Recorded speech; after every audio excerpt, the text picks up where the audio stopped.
there goes an Orchid charge. God's not too worried about that one. He's just trying to clean up the creep wave and keep this siege creep alive so they can take the tier 2. They used the Orchid already on G. It should be refreshing up soon, but this tier 2 tower is going to go down. And he actually runs forward on Glimmer Cape. They do have the dust to be able to reveal him, and they're just staying at a distance. I love this. They surround Puppey, but make sure that they're not going to group up too much for a black hole, because there is always the danger of Zai counter-initiating at that point with a vacuum, and then you're getting a 3 or 4 man black hole. That could be the whole entire fight right there. Everybody from VP is just playing so safe right now. They just kind of surrounded him and made sure that G was in the front with the Aegis. So Secret didn't want to hard commit, because you don't want to fight into a Storm who suddenly has a refresh mana pool.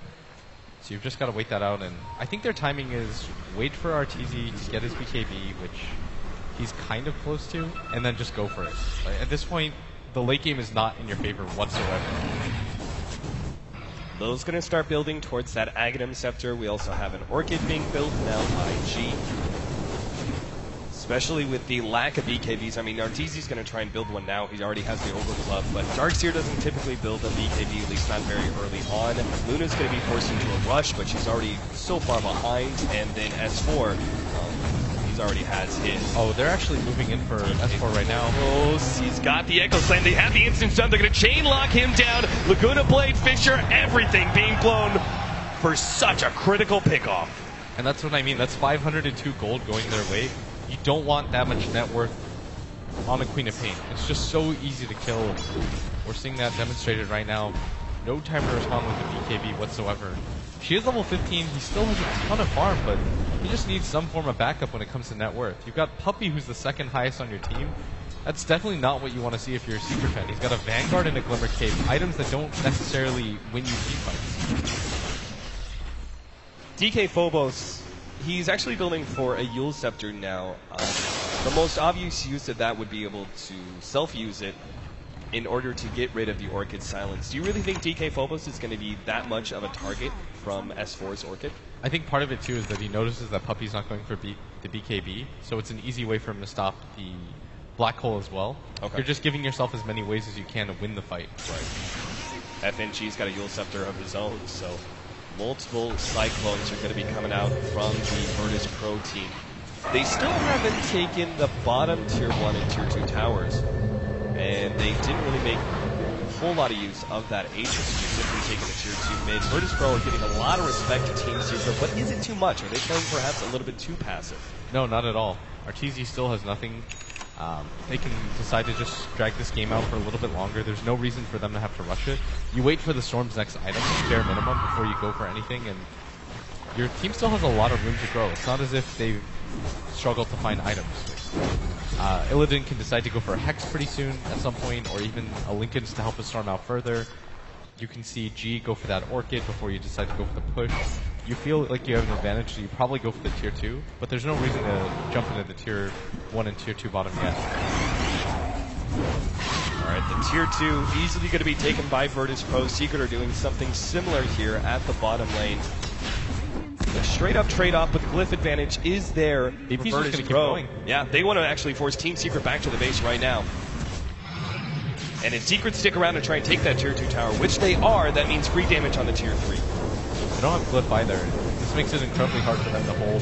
It's taking a lot of damage right now. Secret are going to filter in one by one, but VP are forcing them back. Puppey actually surged up, hoping to be able to catch somebody, but Virtus Pro, once again, very disciplined play. Love the trade-off there. They weren't going to TP back in time to save that tier 2 tower. It would have been a very dangerous fight, so instead they just push into the tier 3, not over-committing though. Just take it down to about half HP and backing up before Secret can catch it. What Secret are going to need this game is for their Darkseer to get a Blink Dagger, blink in and initiate, and then catch 2 or 3 heroes with the vacuum as Puppey walks in simultaneously with the black hole, and he has to get the Silencer and the Earthshaker bare minimum. He almost has to get like all 5 heroes in this game to be able to get his black hole off. It's going to be incredibly hard, but if there's any team in the world that I think can do it, the combination between Zai and Puppey is really strong. Yeah, the reason you're saying that he kind of needs to catch all 5, right, is because there's disables on every single one of the heroes of Virtus Pro, especially with those, instant reaction dual scepters available. This all comes back to the part where Puppey chose to go for the Crimson Guard over the BKB. Yeah, and I think it's still an okay decision. It means that Secret are going to outlast them in a fight, is what they're hoping for. Yeah. Like, you can outlast them during the global silence, but it does mean that Secret have to position themselves nearly perfectly when it comes to the Earthshaker Echo Slam. But they've got a lot of different ways to win fights. Like, 2 BKBs with the Crimson Guard on you at the same time, it's going to be incredibly hard for VP to deal damage. And this is why Team Secret are actually going to go for a smoke up here. Enter into the Virtus Pro jungle. Team Secret are hoping to be able to catch somebody really important here. God would be a prime target, but he's actually, it seems like Virtus Pro may know, as God's just sitting there with his Remnant, waiting for a smoke to pop with that flying vision.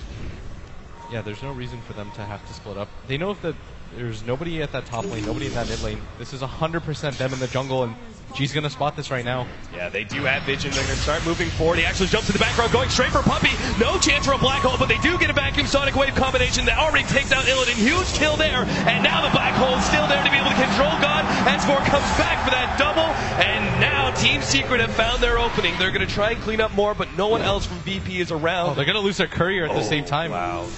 Didn't have anything on it, but it's still a big-time pick-off. They blew a lot and won't be able to go straight for the Roshan pit. But it is up. It's something that Virtus Pro have to keep in mind in some of these fights.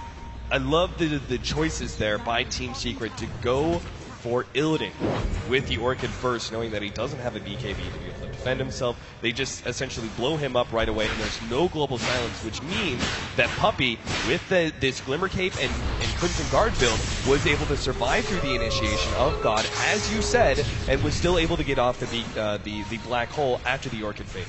Yeah, the Crimson Guard made it so that almost nobody on VP did any damage during the BKB timers. The Glimmer Cape did the same. And VP, they need to keep Illidan alive really badly. He's really struggling to stay alive in that last fight, but it's really paramount that they get the global silence off. Yeah, they don't have defensive supports. They don't even have any defensive items such as Glimmer Cape, so it's not like they can actually do anything themselves to keep Illidan alive. I guess what the most important thing is that they always get the initiation on Team Secret. They're always the ones jumping first, so Illidan isn't immediately countered by S4. Curl's going to be grabbed here by God, but there goes the Glimmer Cape, and G does not have the vision. They go back inside the Roshan pit, but Team Secret very clearly know what's going on. Yeah, I don't think they want to defend this. S4 is a little bit further away, and they don't have vision in that Rosh pit. They don't have the best ways of checking either. So you just give it up. She's got the Aegis again, and this is going to set up a timing where I think VP do want to get aggressive. They got to make good use of this Aegis, because right now that team net worth, the advantage is minimal for both sides in experience and gold.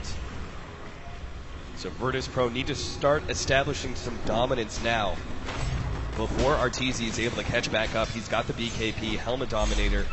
His farm is growing slowly but surely. Yeah, he's just naturally going to farm faster than heroes like himself. The Luna, like you said, eventually catches up. He's got a Helmet Down BKB, but that's still kind of bad when it comes to damage. And so that's what Secret have prioritized over.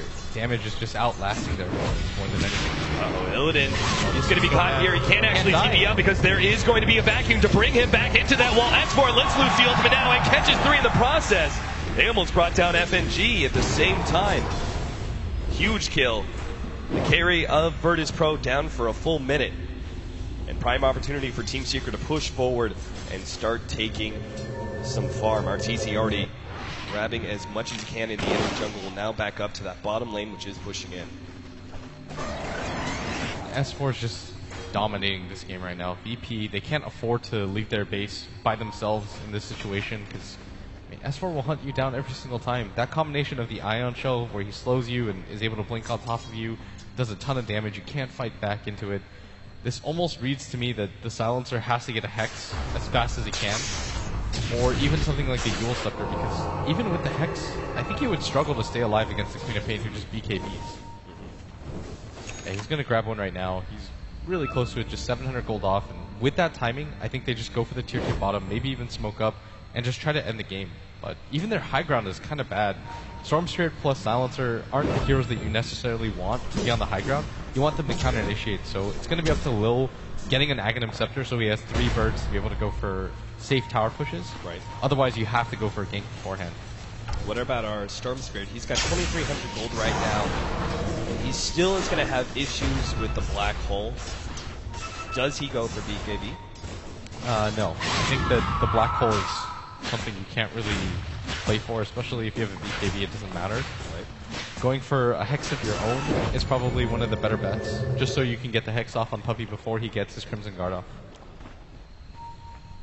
So double Scythe of Ice potentially for VP. We see S4 now building into that sort of carry Queen of Pain, going the right-click damage build, Orchid, BKB, and now an Assault Cuirass. VP's team is going to be so hard, or Secret's team, sorry, is going to be so hard to fight into. You've got an Assault Cuirass and a Crimson Guard with a mech. Actually, Guardian Greaves. That team is just tanky. It's gonna be nearly impossible to cut through that with the physical damage that VP currently have.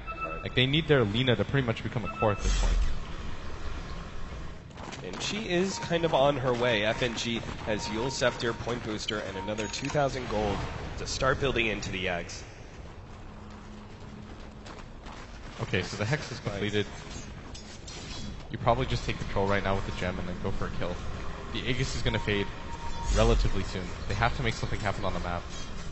Team Secret definitely know this, though. I mean, they're sitting so passively here in the middle lane. Same goes with bottom. S4 and Zai are essentially waiting for someone to show up.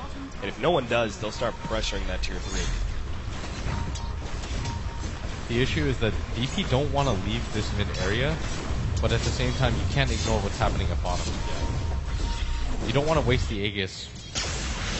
And Illidan, there it is. Jump in, Arteezer, going to be able to grab him instantly. Hexed up, though, and G in some serious trouble. He's trying to get rid of that Aegis. The Global Silence is popped. And G will actually jump himself away. VP maybe waiting for the counter initiation.